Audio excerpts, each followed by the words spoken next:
Good morning, top of the morning to you guys out there. Driving to work, thought I'd do a video so I can speak on it. Speak on it.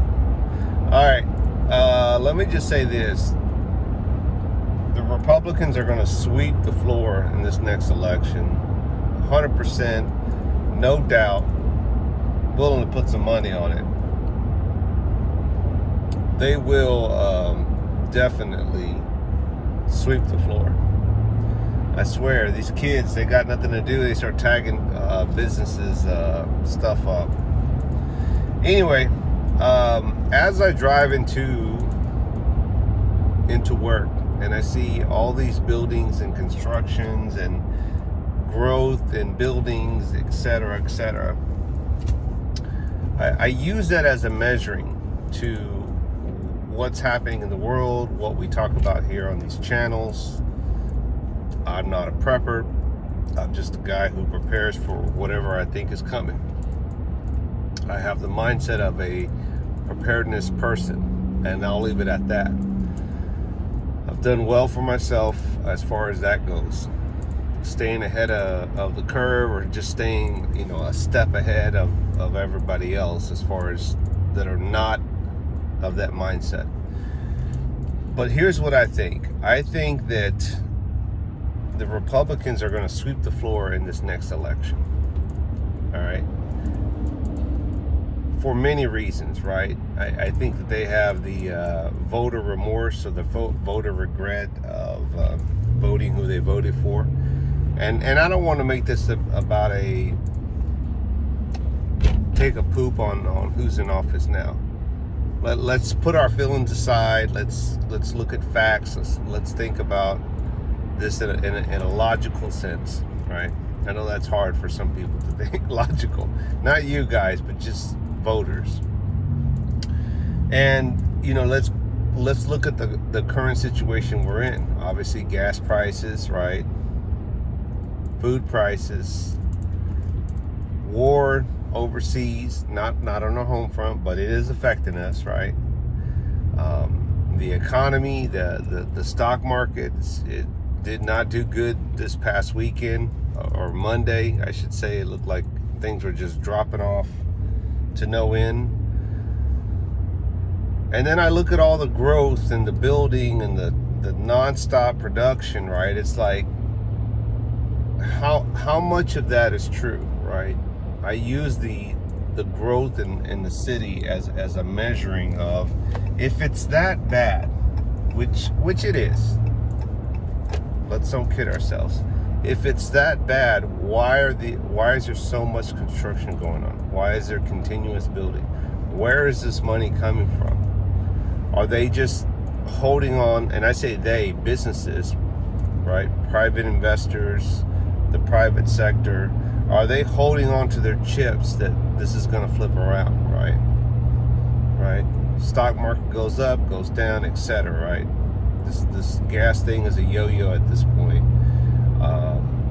But are they holding on to their chips because they either know something, or they're just willing to gamble and say, hey, this stuff's going to flip around, and we want to stay 10 steps ahead of the curve, and we're willing to bet and put our money on the line in these buildings and constructions and just everything, right? Just construction everywhere.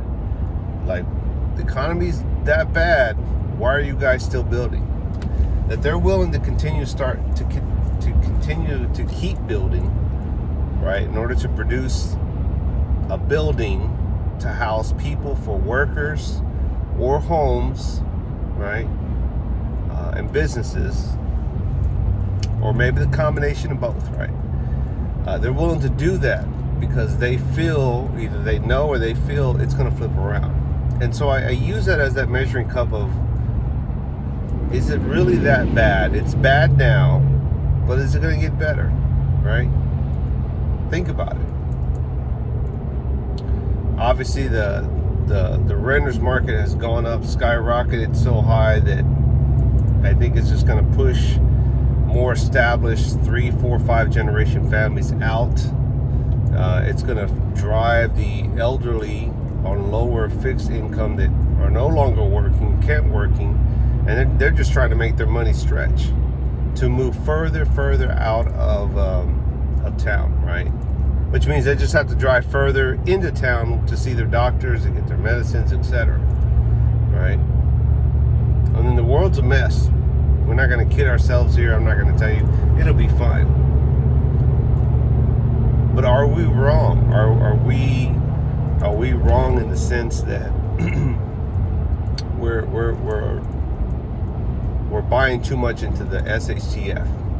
I know you're gonna say, well, I don't think so, and I agree. Prepare. Don't let my measuring cup be your measuring cup to prepare and put back stuff. Just the other day, I was looking at buying some solar battery chargers. You know, the ones on Amazon. I can't think of the names off the top of my head. There's two in particular, and I was thinking about it. I thought, okay, say I buy one or two of these, not the elite, you know, thousands of $1,000s, but I buy a good one, right? And I buy it because the power goes out. How much use am I going to get out of that? Just a couple of hours, maybe, if the power goes out. What happens if the power goes out for the day or two and I use juice? That thing is juiced up and I use it all. I'd have to buy the solar panels, right, to recharge that up. But how much of a charge is that going to do to sustain my lifestyle, my current lifestyle? And I'm not saying it's a bad thing to buy. I'm just thinking logically about the one that I do have. I have a little small one, right? It can power up small things. And I've used it. It came in handy, but I bought that one because of the winter storm that, you know, everything was frozen. You couldn't even use generators outside. And I had the little small pocket ones where you could, you know, with that the solar panel on it built. I had two of those. And luckily, you know, we had electricity. It was spotty on and off, but we had electricity for the most part. We have a gas house, so that helped too. But everybody that had electric homes were screwed, right? But I've only used that solar battery, the one that I bought, the bigger one. I've only used it just a small number of times.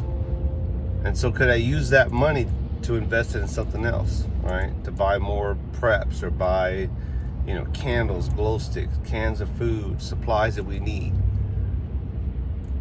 Something to think of, just something to think about. All right, guys, that's enough. Have a good day. God bless. It'll be all right. If you see construction going on in your town or city, there's still some hope. I know it looks doom and gloom and it looks hopeless, but there's still some hope. As long as the rent keeps going up, they keep building, I think that we're going to be okay for the most part. Adios.